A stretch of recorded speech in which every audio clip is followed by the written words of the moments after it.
Welcome back to San Diego People. I'm Sandra Moss. The McAlister Institute offers 25 programs that represent a complete continuum of care for not only prevention but treatment of alcoholism and drugs. And here to talk more about it is the founder and CEO, Jean McAlister. 60 years sober. I can't believe you're almost 85 years old. I am indeed. What is your secret? My secret is moderation. Everything in moderation. Right. Except for alcohol for you. Except, well, and no alcohol. Right. Absolutely. And no drugs. Yeah, I stay away from them because I feel that I'm addicted, and it's very easy to become addicted to other things.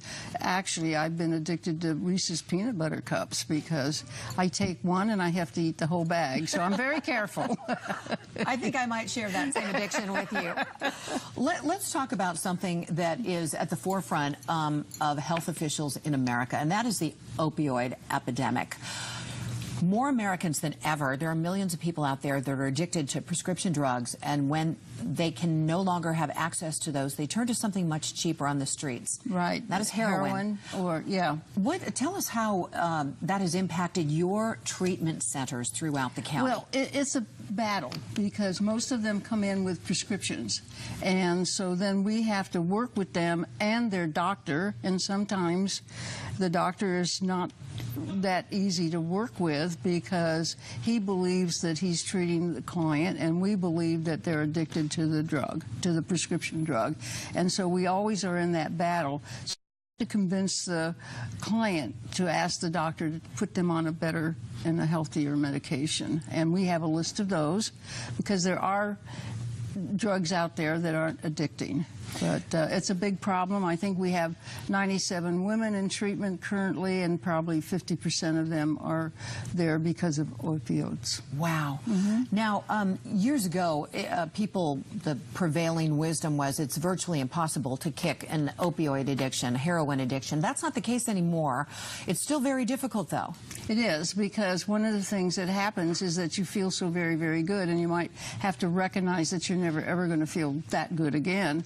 But there's other ways to feel good about yourself and to feel that high. Yes, and so we try to teach people those things, and they know where they've been with the heroin. They know. It's not a... Whoops. Oops, that's your chair. Uh-oh. Are you okay?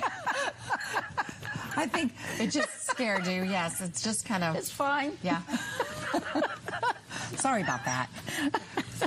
Okay. But we were talking about the opioid addiction. You get to edit this part out, right? I don't think so, but that's okay. That's okay. All right. No, where were we? About the just how difficult it is to kick a heroin addiction. And well, it is. Like I said, you're never ever going to feel that good again. Right. But there are other ways to feel good. And I think people are just so sorry about where they wind up as a result of their addiction. They lose their children. They don't want to lose their children, especially women. Even men don't want to lose their children. They lose their family. They lose everything, and they wind up in awful places. And I think that that's one of the motivators to stop. What is it like for you to see people in treatment and to deal with them? I mean, you have every day. In fact, today something happened to you. Oh, I did. I had my very first client who came to me when she was 16 for marijuana use. This was some 40 years ago. 44 years. She's 60 years old. And I don't know if I'm a good counselor or a bad counselor because I have quite a few clients that keep coming back. But anyway, she has got clean time. And it's so rewarding. I'm in a store, and some lady walks up to me, and you know, that works there, and said, "Are you Jean McAlister?" And we go through that, and she said, "I went through your program 26 years ago. I raised my children. I own my own home, and I work here, and I work really hard, and I want to thank you." So I always like to let people know that recovery works, you know, and so many people don't believe that recovery works. I also like to let people know how very, very important families are. You know, we did a video, And we asked people with long-term sobriety what was important to them. And I thought it would be things like having a job, having a house, having a car, having money in the bank. It was none of those things. It was about being a mom again, being a sister again, being a brother again, being part of the family again. So connection is important. Yeah.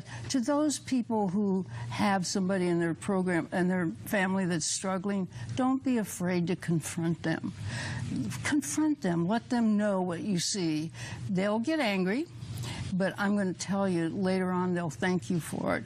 Many people, I go to all the graduations and all my programs because it's such an uplifting experience, and I hear people thank the person that was honest with them, with the police officer that arrested them, with the probation officer that talked to them. They are so grateful that somebody brought it to their attention that they were having a problem. Let's talk about the fifth annual Walk for Sobriety that's happening June 17th at Liberty Station. Absolutely. It's going to be so much fun. It's our fifth one.